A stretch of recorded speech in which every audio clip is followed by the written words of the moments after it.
조화죠, 조화. 그렇지만 이 상징적인 것이죠. 오늘이 하나님 앞에서 우리 부모를 생각하는 주일이다 하는 것을 느끼게 합니다.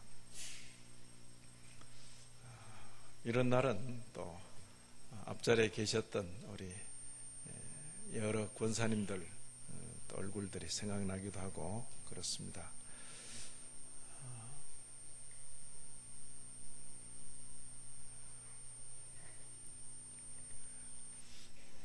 이런 날이 되면 늘 그 아쉬움이 제게는 있습니다.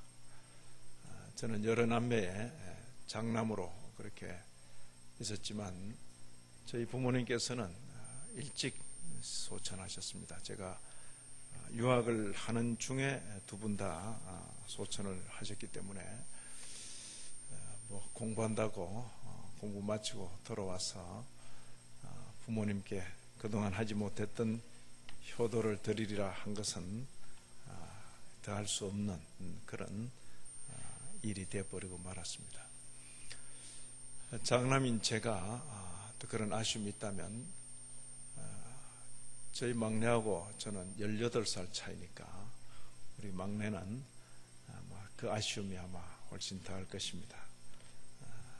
늘 여러 형제가 있으면, 여러 자녀들이 있으면 연세 드신 부모님께서는 항상 그 막내들을 염려하시는 거죠. 다 챙겨보기 전에 떠날 것 같다 하는 그런 아쉬움 때문에 늘 막내들을 염려하죠. 부모님 대신해서 또 동생들을 돌아보는 일 제대로 하지 못한 것도 역시 아쉬움에 속하는 거죠. 우리가 성경 교훈을 굳이 받지 않더라도 앞서 우리 이 땅에 살았던 그런 선대들의 남긴 글을 보면 또 이 부모 공경이란 것은 인간으로서 당연히 해야 될 일이다. 그 종교가 어떠하든지 인간으로서 당연히 해야 될 일이라 그렇게 생각되는 것입니다. 이조 시대에 조선시대의 선조 때에 송강정철이 있습니다. 정철 훈민가라고 백성 깨우치는 노래로 어버이 살아실제 섬기기란 다하여라. 두 분 곧 아니시면 이 몸이 살았을까. 하늘 같은 가없는 은혜 어디 되어 값사오리. 어버이 살아실제 섬길이란 다하여라. 지나간 후이면 애달바 어찌하랴. 평생에 고쳐 못할 일이 이뿐인가 하노라. 우리는 부모 공경과 관계에서 성경에 이런 표현을 읽습니다. 내 아버지와 어머니를 공경하라. 이것이 약속 있는 첫 계명이니 이로써 내가 잘되고 땅에서 장수하리라. 근데 이런 성경을 읽고 생각 없는 설교자들이 복받는 비결 이렇게 제목을 걸고 도대체 어떤 복받는 비결이요? 모르니까 이 성경대로 아버지와 어머니를 공경하면 복받는다. 그래서 부모 공경이 복받는 비결로 둔갑되는 순간 하늘의 종교인 기독교는 땅으로 곤두박질 치고 존귀한 기독교가 아주 천박한 종교로 되어버리죠. 제가 묻습니다. 아니 그러면 당신은 복 못 받으면 부모 공경도 안 할 거요? 부모 공경의 문제는 내 복 받고 안 받고의 문제가 아닌 것입니다. 사람이라면 누구나 부모 공경하는 것이 당연한 일이죠.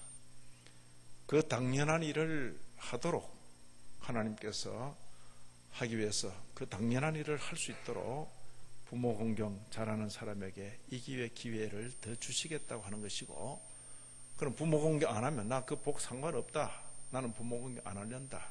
그러면 그냥 두시는 게 아니라 반 죽여놓는 거죠. 그냥 안 할 거야? 짐승만도 못한 것. 그러시는 거죠. 그것은 복 받는 비결이라고 말할 게 아니죠. 그것은 사람이 당연히 해야 될 일이죠. 해야 될 일. 우리는 오늘 같은 이런 날에 시편을 본문으로 받았습니다. 오늘 시편 37편에 보면 25절, 26절에 두 번 자손이란 표현이 나옵니다. 내가 어려서부터 늙기까지 의인이 버림을 당하거나 그의 자손이 글씨감을 보지 못하였도다. 그는 종일토록 은혜를 베풀고 꾸어주니 그의 자손이 복을 받는도다. 선대에 어떻게 살았는가의 삶에 따라 자손이 복을 받고 화를 당하고 이런 일들이 오늘 본문에 기록되어 있는 것입니다. 오늘 같은 날에 우리가 부모님을 생각할 때 부모님께로부터 참 부모님의 그 삶으로 인해서 우리가 복된 기회를 누리는구나, 이렇게 공감이 되는 분들은 참 부모를 자랑스럽게 생각하시고 그 부모의 좋은 점들을 단절시키지 않고 이어가는 그런 귀한 성도 되시기를 진심으로 기원합니다. 그러나 많은 경우에 이 자리에 앉으신 분들 가운데는 특히 신앙 문제와 관계해서 부모가 신앙을 물려준 경우보다는 당대에 신앙생활을 하려고 애를 썼고, 또 내가 신앙생활을 하려고 할 때 부모님께서 이해를 잘 못하시고 때로는 핍박하는 그런 경우도 있을 것입니다. 그런 그 역조건의 경우에는 부모 때, 내 부모 때에 부족했던 그런 부분들을 내 당대는 보완해서 나의 후대에는 보다 더 풍요한 유산을 이어주는 그런 선대가 되겠다, 그렇게 결심하면 될 것입니다. 그래서 오늘 본문에 맞추어서 자손에게 복을 끼치는 선대라는 제목으로 본문의 말씀을 생각하기를 원합니다. 이런 그 본문을 보면 조금만 생각해도 선대, 앞서 살아가는 세대에는 두 종류가 있겠구나. 하나는 후손들에게 화를 끼치는 선대가 있고, 또 하나는 후손들에게 복을 끼치는 선대가 있겠구나, 그렇게 여겨지는 것입니다. 성경을 봐도 그런 두 갈래가 이렇게 드러나는 거죠. 성경에서도 보면 남달리 좋은 여건을 가지고도 참 부럽다, 어떻게 한 세상 사는데 저런 기회를 받았는가. 그런데 그 기회를 받고도 후손들에게 복을 끼치지 못하고 화를 끼친 그런 경우를 성경에서는 볼 수 있는 것입니다. 예를 들어 엘리 제사장 같은 경우는 그 시대에 정치적인 실권을 잡은 사람, 사사니까, 마지막 사사니까, 그러면서도 종교사회 속에서 종교적인 일을 감당하는 제사장이에요. 사사면서 제사장, 정권과 종교권을 장악했으니까 그 시대는 왕이 없던 시대인데 다 장악한 거죠. 어떻게 이스라엘 수만 명 중에서 하나님께서는 저 사람에게 기회를 다 주셨을까? 또 그 사람의 집에서 자식으로 태어나는 것도 자기 마음이 아니죠. 홈리와 비나스는 그 집안의 아들로 태어났으니까 하늘로부터 복의 기회를 받은 것이요. 그러나 그 좋은 기회를 받고도 기회를 잘못 쓰게 되니까 자신도 망하고, 자신이 나라의 사사고 나라를 다스리는 치리자고 백성의 종교를 지도하는 제사장인 만큼 직책이 큰 만큼 그 사람이 잘못함으로 나라가 망할 지경까지 되는 거예요. 또 그 아버지가 아무리 사랑스러운 자식이라도 될 것은 된다 그러고 되지 않을 것은 안 된다고 해야지. 그리고 안 된다고 말해도 안 들으면 죽기 살기로 아들과 단판을 내야죠. 물론 아들이 둘이라서 약간 불리하긴 하지만 그래도 몽둥이를 들든지 해야 될 거 아니에요. 아들들이 장성해서 몸이 아버지보다 큰 다음에 훈계한들 소용이 없어요. 너무 늦은 것이요. 나보다 작을 때, 그냥 나보다 힘을 못 쓸 때 그때 잡아야지. 어릴 때 매를 안 대다가 중고등학교 때 이놈 봐라 그러면서 매를 대면 늦은 거예요. 중고등학교 때는 매를 대든 매도 안 되는 때가 중고등학교 때라고요. 그런데 어릴 때는 매를 안 대다가 중고등학교 때 매를 대가지고 큰 화를 본 부모들이 들어 있다고요. 그리고 신문에 나는 그 아버지하고 아들하고 힘겨루게 해서 아버지가 판정패하는 이런 경우는 되게 가로늦게 그러다가 그런 일이 생기는 것이죠.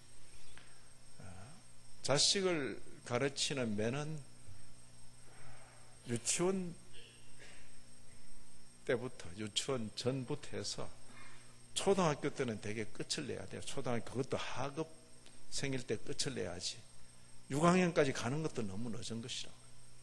중고등학교 때는 그 자라는 자식이 자청을 해야지요. 제 혼자 힘으로는 도무지 이게 감당이 안 됩니다. 아버지 나를 좀 도와주세요. 내가 얼마나 도와줄까? 곤장 20대로 도와주십시오. 그러면 이제 엎드려. 그러고는 곤장 20대로 이제 도와주는 거죠. 또 부자간의 의기투합해서 때리는 거지. 그 다 큰 자식을 그냥 야구방망이로 휘둘러 보면 불과 몇 초 만에 야구방망이 뺏겨가지고 도로 그냥 위협을 당하고 그렇게 안 되는 거죠. 이 홈리와 비나스 두 아들을 길렀는데 아버지가 권세가 있고 아버지가 그 사회 속에서 지위가 있는 사람이니까 안하무인이야. 안하무인. 하나님의 성전에서 해서 안 될 일들을 자행하면서 그러다가 결국은 두 아들도 전사하게 되고 하나님의 저주 서는 가운데 온 집안이 그들나 버리는 것이죠. 남다른 기회를 받아놓고도 그 기회를 선용하지 못했을 때 자기뿐만 아니라 후대에 화를 끼친 경우죠. 유다 열왕의 경우에는 우리가 잘 아는 이름 솔로몬을 잘 모르는 초보 성도들은 자식을 위해서도 솔로몬처럼 되게 해달라고 막 기도하는데 저는 그런 기도 들을 때마다 가슴이 철렁철렁해. 그건 잘 보고 성경 앞뒤를 잘 보고 기도하셔야지. 조금 성경을 정독한 분들은 절대 그렇게 기도 안 합니다. 하나님께로부터 많은 지혜를 받았지요. 그리고 지혜와 함께 많은 재물의 기회를 받고 왕이잖아요. 왕, 권세를 받았지요. 그 기회를 잘못 쓰므로 인해서 그리고 오고 오는 후대에 바로 아들 때에 가서 나라가 나눠져 버리는 것입니다. 10지파 남고 2지파 떼어져 나갔으면 저놈들 나쁜 놈이다 그럴 수 있지만은 10지파가 떨어져 나가고 겨우 남은 게 2지파란 말이에요. 다수결로도 안 되는 이야기죠. 그 2지파도 다 떠날 것이지만은 그 아버지 다윗 때문에 하나님께서 봐주신다는 거예요. 솔로몬 어떻게 살았길래 정략 결혼이라는 명목으로 수많은 나라의 공주들을 아내로 맞이하고 그러죠. 그리고 그 아내들을 위해서 예루살렘 골짜기마다 명당 자리에는 전부 신전을 짓고 그 신전을 우상의 정각들을 세우는 그 일에 하나님의 백성들이 동원되어서 그 세금으로 그렇게 짓는다. 솔로몬은 많은 지혜를 받았음에도 많은 재물을 받았음에도 그 기회를 잘못 쓴 거죠. 그래서 후손에게 돌이킬 수 없는 유산을 남긴 것이요. 차라리 그가 왕이 되지 않았더라면 하는 그런 아쉬움이 있는 것이요. 유다 열왕 중에서 가장 이런 아쉬움을 남기는 왕은 바로 히스기야의 왕인 아들인 므낫세입니다. 므낫세. 히스기야가 기도해서 수명을 15년 연장받았다. 그것도 성경을 그것만 읽는지 조금 더 읽으면 절대 또 그런 기도 안 할 건데 그것만 읽는 거예요. 그것만 읽고 수명 연장받은 제3년 차에 태어난 아들이 므낫세예요. 므낫세. 그가 아버지를 이어서 어린 나이에 왕이 되죠. 몇 살에 왕이 됐겠어요? 방금 답이 다 나왔어요. 히스기야가 15년 수명 연장된데 3년 차에 났다. 그럼 아버지가 언제 돌아가시죠? 자기 한 12살 때 되면 돌아가시는 거예요. 그럼 12살에 왕이 된 거죠. 그런데 50년간 나라를 다스리면서 아버지가 한 선한 일은 다 뒤집어 엎어버리고 아버지가 없애버린 모든 이스라엘의 악한 왕들이 한 모든 일들은 전부 다시 도입하고 그리고 그거 안 됩니다 말하는 충성스러운 신하들은 전부 죽여버리고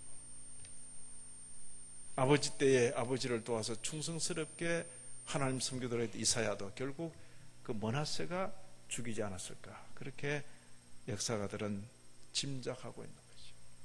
성경은 이렇게 말합니다. 그가 유다 나라를 다시는 돌이킬 수 없도록 만들었다는 거죠. 남보다 더 좋은 기회를 받아놓고 후손들에게 화를 끼치는 그런 선대가 있는가 하면, 보다 열악한 그런 기회 속에서도 후손들에게 아주 복을 끼치는 그런 선대도 있는 거지요. 성경 중에는 다윗이 그 대표적인 예가 되는 것입니다.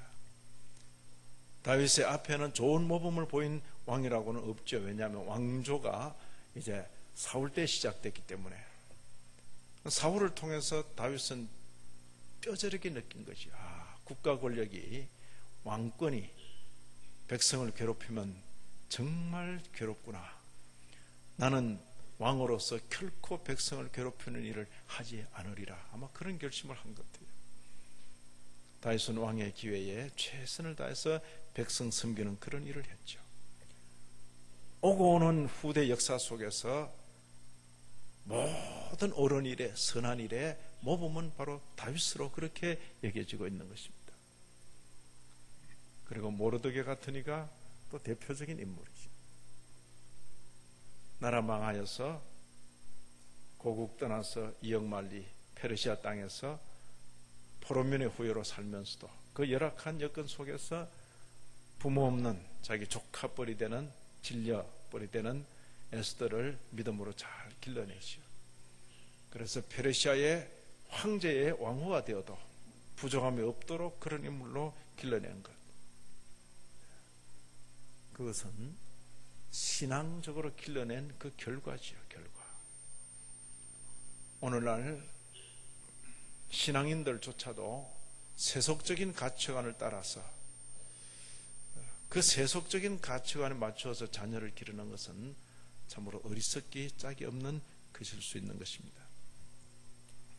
자, 먼저 생각할 것은 오늘 본문이 보여주는 대로 자손에게 복을 끼치는 선대의 삶으로, 오늘 26절에 그는 종일토록 은혜를 베풀고 꾸어준다.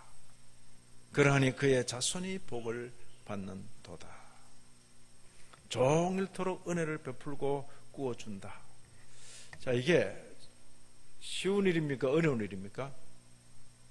종일토록 은혜를 베풀고 꾸어준다. 이게 쉬운 일입니까? 어려운 일입니까?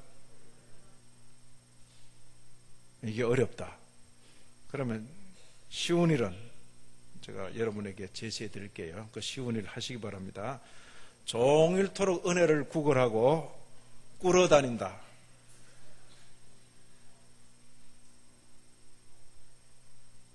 하나님께서 보여주는 좋은 길이 어렵다 그러면 우리에게 남은 길은 뭡니까? 그게 인생이 자기 스스로 택하는 길이죠. 좋은 길을 우리에게 제시할 때 아멘, 나도 이렇게 살게 하여 주옵소서, 그 기도를 해야지. 이거 어려운데.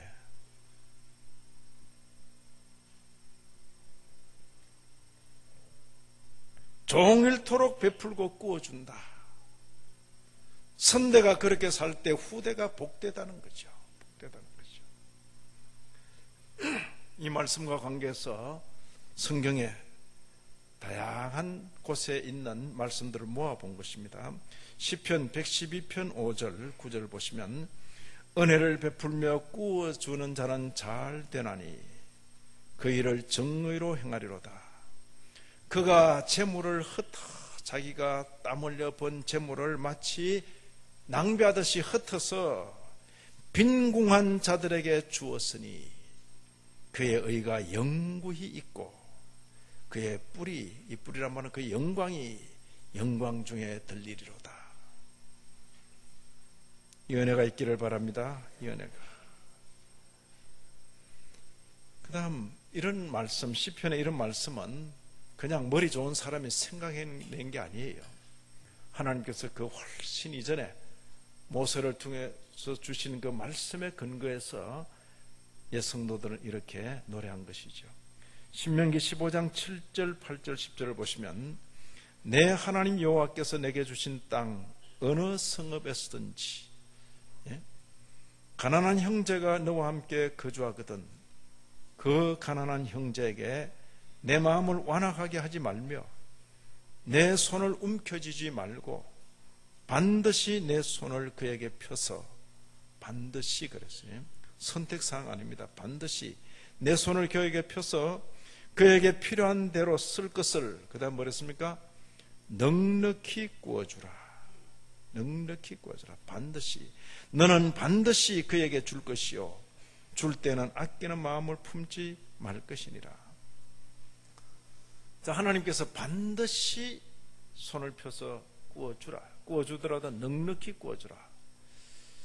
아니 하나님께서 무슨 자격으로 반드시 하라고 권하십니까? 반드시. 하나님께서 무슨 자격으로? 제 것 가지고 제가 하든지 말든지 그건 제가 알아서 하는 거지 왜 하나님 당신께서 나더러 반드시 하라고 하십니까? 무슨 자격으로? 무슨 권한으로? 네 생명이 내 것이다. 너의 일생을 내가 준 것이다. 내 손에 들고 있는 모든 것이 내 것이다. 내가 네게 준 기회다. 내게 일생을 주고 내게 기회를 준 자로서 내가 네게 요구하는 것이다. 반드시. 이 말씀에 순종하는 저와 여러분 되시기를 진심으로 기원합니다. 반드시. 이런 말씀을 듣고도 이 말씀을 외면한다면 좀 달리 길이 없는 거죠. 길이 없는 거죠. 바로 구약의 이런 말씀을 잘 아는 분으로서 우리 주님께서 신약의 초두에 산상보훈 가운데 이렇게 말씀하십니다. 내게 구하는 자에게 주며 내게 꾸고자 하는 자에게 거절하지 말라. 아이고 주님 세상이 많이 변했습니다. 주님 당시에는 그렇게 말씀하실지 몰라도 지금은 시대가 많이 달라졌습니다. 과연 그런가? 물론 우리가 이런 말씀을 순종하려고 할 때 전문적인 사기꾼은 구분해야죠. 이게 사기꾼인지 아닌지 그것도 구분 안 하고 막 그냥 하면 그 낭비가 되죠. 최소한 그 정도의 분별은 우리가 하도록 요청을 받는 거죠. 전문적인 사기꾼이 아닐 때, 상습적인 사기꾼이 아닐 때, 이 세상 함께 더불어 살아가면서 뜻밖의 어려움을 당해서 도움을 요청할 때 그 도움을 외면하는 것은 죄지요. 도울 힘이 내게 있는데도 불구하고 외면하는 것은 죄가 되겠죠.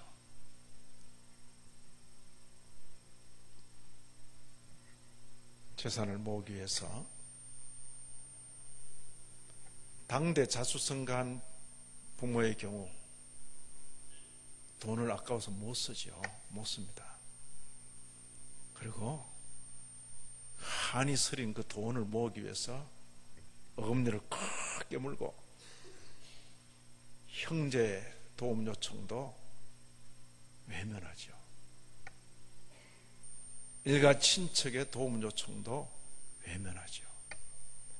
그리고 함께 더불어 살아가는 이웃들의 도움 요청도 외면하죠. 그리고 내 어릴 적 돈 때문에 서름당한 거 내가 어쨌든 모은다. 그냥 물론 자기를 위해서 쓰지 않죠. 못 쓰죠. 그런 악착스러운 모습을 누가 가까이서 보는가? 자식들이 보죠. 아, 돈은 저렇게 모으는 거구나. 근데 이미 자식들은 그렇게 돈을 모을 그런 독한 게 없지요. 하루 빨리 가시고 자기에게 넘겨지기를 기다리는 것이요. 뭘 배우는가? 돈이란 건 어떤 사람이 어떤 소리를 해도 절대로 주지 않는 거다. 그게 부모든 형제든 친척이든 돈은 일단 내가 움켜쥐는 거다. 그것만 탁 배우는 거죠. 그리고 그것을 자기를 위해서 다 써버리죠. 선대가 일생을 피땀 흘려 모아놓았던 돈을 자식들이 순식간에 날려버리는 것, 우리는 비일비재하게 보는 것이죠. 하나님께서는 옛 성도들에게 이렇게 말씀하시고, 그리고 우리 주님께서도 분명히 말씀하시죠. 구하는 자에게 주며 내게 꾸고자 하는 자에게 거절하지 말아라. 심지어 이런 다른 사람에 대한 배려는 나를 대적하는 원수에게까지도 미치는 것이죠. 6장, 누가복음 6장 보시면 오직 너희는 원수를 사랑하고 선대하며 아무것도 바라지 말고 구워주라 그랬어요. 아무것도 바라지 말고 구워주라. 그리하면 너희 상이 클 것이요. 이 표현은 뭔가 하니까, 그래 내가 갚겠다. 그래 내가 갚겠다. 그 사람이 못 갚으면 내가 갚겠다. 그런 뜻이죠. 많은 경우에 내게 와서 아쉬운 소리하는 분들, 내가 그분을 도왔을 때 그분이 내게 바로 갚는 것은 참으로 드문 일이고 쉬운 일이 아니죠. 그런 경우를 보면 감격이 되죠. 야, 그 어려운 형편에 있는 사람이 내게서 돈을 빌어가서 갚았다. 그럼 사람에 대한 참 귀한 사람이다. 그러죠. 신뢰가 생기는 거죠. 신뢰가. 이 사람은 믿어도 될 사람이구나. 신용이 생기는 거지. 그러나 많은 경우에 아쉬운 형편에서 빌려간 사람은 못 갚죠. 못 갚는 겁니다. 그리하면 너희 상이 클 것이요 라고 말씀하시는 이분께서 갚으시는 거죠. 성도는 돈을 빌려주고 제대로 받지 못했을 때 그 사람만 보고 있으면 실망이지요. 그러나 이 말씀을 하신 그분 앞에 서게 되면 하나도 답답할 게 없어요. 그리하면 너희 상이 클 것이요. 내게 일생의 기회를 주신 그분께서, 내 손에 있는 도울 기회를 주신 그분께서 내가 계산해 주마. 내가. 이런 분명한 보증인이 계신데 뭐가 염려가 됩니까? 뭐가? 우리는 하나님보다 더 지혜롭게 세상을 살려 하기 때문에 스스로 꾀에 빠지는 거죠. 아이고 주님, 세상이 어떤 세상인데 주님 말씀대로 했다가 뭐 거들날 겁니다. 그럼 네가 알아서 살아라. 네가 알아서. 오늘 이후로 알아서 사시렵니까? 주의 말씀대로 살려고 애를 쓰시렵니까? 이런 내용 들어보니까 아이고 목사님 그거 말씀 안 해도 내 생각하고 똑같습니다. 그렇습니까? 생각하고 좀 다릅니까? 그러죠? 우리는 기독교인이면서도 이 세상 가운데 살면서 세상으로부터 영향을 너무 많이 받은 거죠. 너무 많이 받아가지고 이런 구체적인 삶에 있어서는 주님의 말씀에 가깝기보다 세상의 처세술에 너무나 가까운 거죠. 세상의 처세술을 넘어서시고 성령의 교훈대로 사는 우리 모두가 되기를 진심으로 기원합니다. 염려되는 부분은 주님께 맡기시고, 그리하면 너희 상이 클 것이요. 그분의 상을 기대하면서 살게 되기를 바랍니다. 자손에게 복을 끼치는 선대의 삶으로 두 번째로 제시하는 것은 시편 112편 1절 2절에 이런 표현이 있습니다. 여호와를 경외하며 그의 계명을 크게 즐거워하는 자는 복이 있도다. 그의 후손이 땅에서 강성하며 정직한 자들의 후손에게 복이 있으리로다. 우리는 후손, 내 자식, 내 몸에서 태어난 아들과 딸을 위해서 온갖 수고를 아끼지 않지요. 내가 평생 번 것을 그들에게 넘겨주는 걸 주저하지 않지요. 예? 참, 그 자식들에 대한 애착은 지구상에서 아마 대한민국이 제일인 것 같아요. 1등 그냥. 그것도 1등 하면 좋은 줄 알고 그냥. 과도한 애착일 수 있어요. 과도한 애착. 내 후손들의 강성함을 위해서 신무기를 개발해주고 남이 없는 것 챙겨주고 그렇게 하면 그들이 강성할 것이다. 그건 우리 생각이죠. 하나님의 법칙은 여호와를 경외하며 그의 계명을 크게 절구하며 살아라. 그러면 네 후손이 강성해진다. 그거하고 무슨 관계가 있습니까? 네 눈에는 아무 관계가 안 보일지 몰라라. 하나님의 법대로는 그 원리다. 그 이야기죠. 부모가 마련해주는 온갖 것들을 두르고 그러면서도 아무런 힘이 없는 그런 차세대가 있는가 하면 남들 보기에 부모가 해준 건 아무것도 없어 보이는데 온갖 것으로 무장한 그런 차세대도 있을 수 있는 거죠. 예? 자식이 지켜보는 거죠. 저렇게 땀 흘려 돈 버는 일에 진짜 정말 몸을 아끼지 않고 저렇게 돈을 버셨는데 그 돈을 저렇게 쓰시는구나. 이야, 진짜 우리 부모 같은 분 없다. 살면서 부모에게 감동하고 그러죠. 나에게 값비싼 옷을 사주고 브랜드 마크가 있는 어떤 고급 상품을 사줘서 자식이 감동하는 것이 아니라 부모가 그 어렵게 번 돈을 하나님의 관심을 따라 적절하게 쓰는 것을 보고 자식이 감동을 하는 거죠. 저건 내 돈인데 저러 쓰면 안 되는데 그게 아니에요. 부모가 그렇게 쓰고 그렇게 쓰고 그렇게 쓰고 마지막에 내게 물려줄 것이 아무 것이 없어도 그것을 보고 자란 그 자식은 복된 자식이요. 내가 이렇게 사느라고 하나님의 관심 따라 사느라고 네한테 물려줄 게 아무것도 없구나. 부모님 감사합니다. 제가 어려서부터 부모님 곁에 있으면서 그 멋진 광경들을 보고 또 보고 살게 되어서 제 가슴속에 새겨진 바가 있습니다. 이것이 충분한 유산입니다. 이런 은혜가 있기를 바랍니다. 이런 은혜. 여호와를 경외하며 그의 계명을 크게 즐거워하는 자는 복이 있도다. 네가 그렇게 염려하고 네가 그렇게 애지중지하는 네 후손들이 강성할 것이다. 강성. 어리석고 미련한 선대가 돼가지고 자기 딴에는 후손을 위해서 잘한다고 이것도 아끼고 저것도 아끼고 온통 자식 이름으로 이것도 해놓고 저것도 해놓고 다 해놨는데 자식에게 제대로 보여줄 거 보여주지 못해서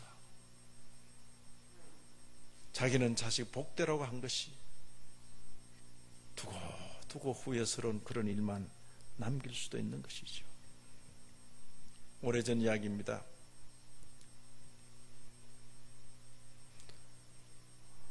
아주 그 어머니가 특별해가지고 요즘 말하면 치맛바람이 아주 센 분 같아요.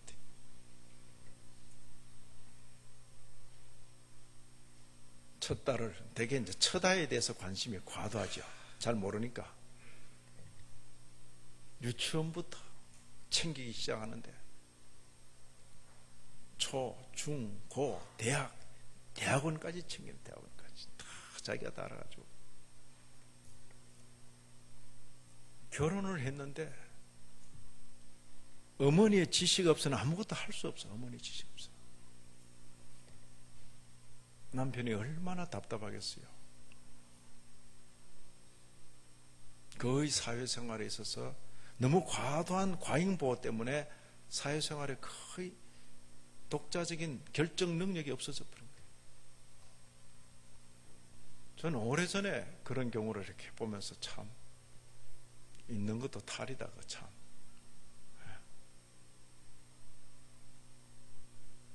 요즘 보니까 딸뿐만 아니라 아들도 뭐 수도 없이 그렇다는 거예요. 결혼해서 뭘 부부간에 이야기를 하는데 엄마한테 물어보고, 엄마한테 물어보고, 뭐. 물론 핸드폰이 있으니까 잘 되죠. 그냥 사사건건마다 물어봐야 되는 거예요. 물론 어머니에게 묻는 것이 효성스러운 마음에서 어머니의 뜻을 헤아리기 위해서 묻는다면 그것도 효도 중에 한 부분이 되겠. 그런 차원이 아니라 스스로 결정 능력이 없는 거예요. 과도한 보호지요. 과도한 보호. 많은 사람을 지도하는 한 분의 이야기는 그래요. 사람이란 참 희한해서 부족함이 없는 여건에서는 인물이 나오지를 않는다는 거죠. 조금 부족한 부분이 있어야 약간 악착스러운 면이 있고, 사람이 자기에게 주어진 능력을 최대한 이렇게 내는 면이 있는데, 다 주어지면 사람이 더 이상 하질 않아. 제가 그래서 가문도 있고 부모도 힘이 있고 그리고 본인도 재능이 있고 이러면 일석삼조로 얼마나 금상첨화 아니겠습니까? 그러니까 목사님 그런 경우는 없습니다.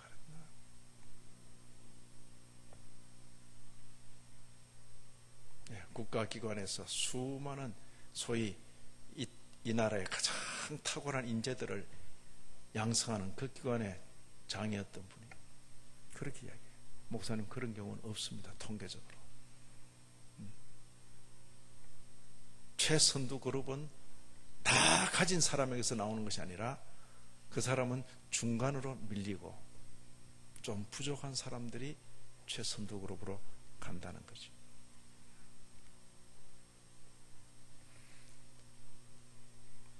또 하나 더 생각하면 자손에게 복을 끼치는 선대의 삶으로 매사에 하나님을 기쁘시게 할 것, 그리고 사람들에게 유익을 끼칠 것을 생각하는 거죠. 매사에.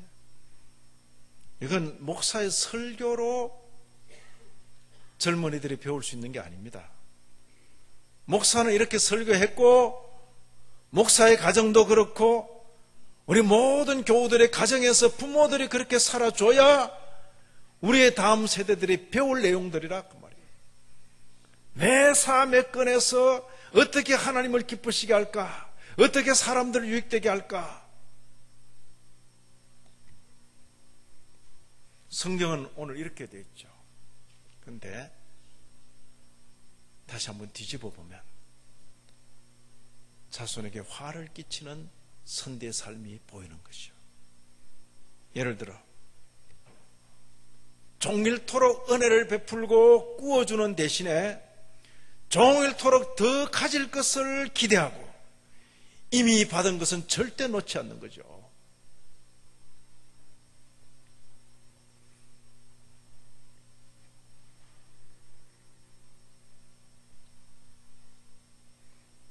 여호와를 경외하며 그의 계명을 크게 절거하는 대신에 여호와 경외에는 관심이 없고 이윤에 밟고 처세술에 능한 거지요. 안타까운 것은 오늘날 교회 가운데도 이런 사람들이 많다는 것이 서글픈 일이죠.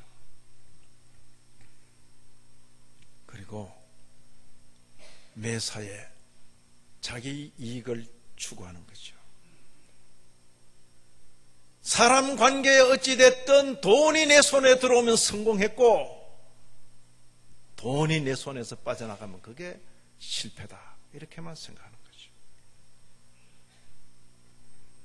저는 함께 있는 우리 교회 중직자 가운데서 돈보다 사람 관계를 더 중히 여기고 수천만 원 돈보다 사람 한 사람 세워지고 회복되는 것을 더 귀히 여기는 것을 제 귀로 들을 때 저는 대단히 감동했습니다. 그런 삶이 우리 모든 성도들의 삶 가운데 있게 되기를 진심으로 기원합니다. 서로 다른 두 종류의 선대가 있을 수 있다. 자손에게 화를 끼치는 선대, 자손에게 복을 끼치는 선대. 우리의 선대를 생각하면서 우리에게 복을 끼친 선대의 그런 삶이 있으면 아주 존중히 여겨야 할 것입니다. 그런 좋은 전통이 내게서 끊어지지 않도록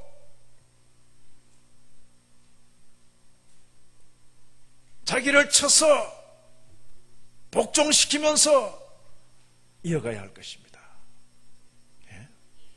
부모님은 새벽 기도를 잘 해왔는데 내 때에 그것이 끊어져 버리면 아니죠. 예? 병원에 입원하지 않은 동안은 내가 새벽 기도를 빠지지 않겠다. 왜? 내 부모가 그 자리를 지켰는데 내 때 이게 사라져 버리면 괜찮아요. 선대가 한 아주 중요한 일들, 그것을 내 때에 단절시키는 일이 없도록, 때로 힘들고 어렵고 내 체질이 안 맞고 그럴지라도 그 일을 하나님 앞에 기도하면서 계속 감당할 수 있는 은혜를 달라고 기도하면서 이어가야지요.